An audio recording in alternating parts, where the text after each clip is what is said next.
मित्रों, जो हम लोगों ने अभी यहां पे कहानी देखी है और पढ़ी है और जिसके बारे में हमने अभी इस फील्ड से जुड़े हुए जितने भी कैप्टन हैं उनके विचारों को सुना है, वह हम सब के लिए एक नया प्रोत्साहन भी है और एक प्रेरणा भी।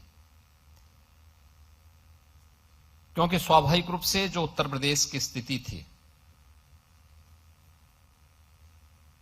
एक लंबे अंधकार के कालखंड से उभार करके जब हम लोग इस स्थिति में आए कि अब हम लोग आपके लिए सही मायने में एक लंबे समय के लिए रेड कारपेट को बनाए रख सकते हैं, तब हम लोगों ने आपको इस कॉन्क्लेव के लिए यहां पर आमंत्रित किया है।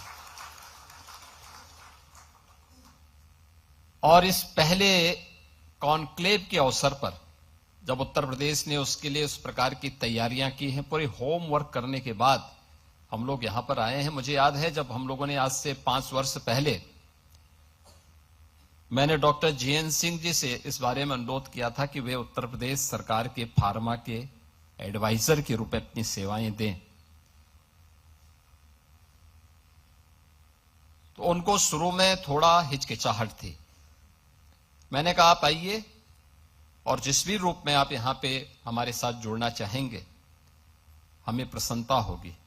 और उनको हमने जिम्मेदारी दी थी कि हां, आप इस प्रयास को थोड़ी भी गति देंगे तो उसका लाभ होगा। और इसके बाद हमारी ये कार्रवाई आगे बढ़ती हुई दिखाई दी, जिसमें हम लोगों ने ललितपुर में, क्योंकि ललितपुर हमें उस समय इसलिए चयन करना पड़ा था जिससे एनजीटी के प्रकोप से बचा करके हम लोग इंडस्ट्री को यूपी के अंदर लाने में आसानी से हमें एक आसान रास्ता हम उपलब्ध करवा सके। बहुत ही अच्छा प्राकृतिक वातावरण है, पर्याप्त जल संसाधन है। और ललितपुर के बारे में कहते हैं कि ललितपुर न छोड़ियो, यानी ललितपुर के बारे में कहा जाता है कि जो ललितपुर एक बार आता है तो उसके मन में हमेशा एक भाव रहता है कि ललितपुर को अब कभी नहीं छोड़ना है, क्योंकि वो बहुत अच्छा प्राकृतिक दृष्टि से भी और संसाधनों की दृष्टि से भी बहुत महत्वपूर्ण जनपद होने के नाते हम लोगों ने प्रदेश के पहले फार्मा पार्क के लिए वहां पे लैंड अधिग्रहित की और अब वहां पर उसे विकसित करके आवंटन की कार्रवाई को हम लोगों ने तेजी के साथ आगे बढ़ाना प्रारंभ किया। बहुत बार लोग टिप्पणी करते हैं कि पुलिस ने गोली क्यों मार दी। अगर पुलिस गोली ना मारी तो क्या पुलिस गोली खाए? ये दोनों काम एक साथ नहीं चल सकते।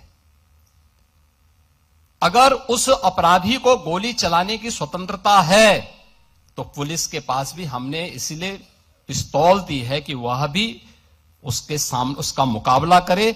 उसका प्रशिक्षण इसी बात को लेकर के हो रखा है और उसको जिस भाषा में समझे उस भाषा में उसको समझाने का काम करे। और उस भाषा में जब समझाया गया, आपने देखा होगा पिछले 9 वर्ष में बड़े बड़े पर्व और त्योहार हो रहे हैं, सारे सकुशल संपन्न हो रहे हैं। कहीं कोई शांति भंग की बात नहीं करता है, कहीं कोई अराजकता की बात नहीं करता है, कहीं कोई फिरौती की बात नहीं करता है, कहीं कोई दंगा नहीं है, कोई फसाद नहीं है, कोई गुंडा टैक्स नहीं है। आज कहीं भी इस प्रकार की स्थिति नहीं है। और उत्तर प्रदेश निवेश के एक बेहतरीन गंतव्य के रूप में अपने आप को स्थापित किया है। उत्तर प्रदेश में आप अनुमान करिए 2012 से लेकर के 2017 के बीच में 900 से अधिक दंगे हुए थे। अनुमान कर लीजिए, कोई सिटी ऐसी नहीं थी जहां कर्फ्यू का दौर उस सिटी के अंदर न गुजरी हो। कोई उद्यमी, कोई चिकित्सक, कोई व्यापारी ऐसा नहीं रहा होगा जिसने गुंडा टैक्स न दिया हो। इस दौर में अराजकता चरम पर थी। यहां का युवा पलायन करता था, सरकार के पास कोई पॉलिसी नहीं थी। परिणाम क्या था?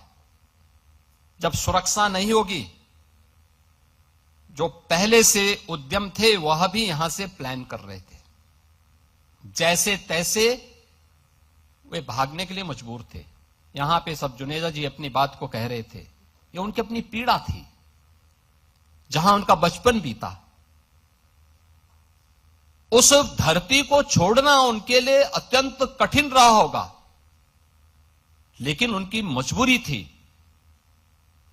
कि उन्हें अपनी सुरक्षा भी चाहिए थी। और केवल एक जुनेजा जी की बात नहीं थी, ये उत्तर प्रदेश के हर उद्यमी की, हर व्यापारी की, हर उस व्यक्ति की पीड़ा है जिसने उस दौर को देखा है, 2003 से लेकर के 2017 के बीच के उस दौर को देखा है, जब व्यापक कर्फ्यू में अपहरण के लिए यहां पर अपहरण होते थे, फिरौती वसूली करने के लिए।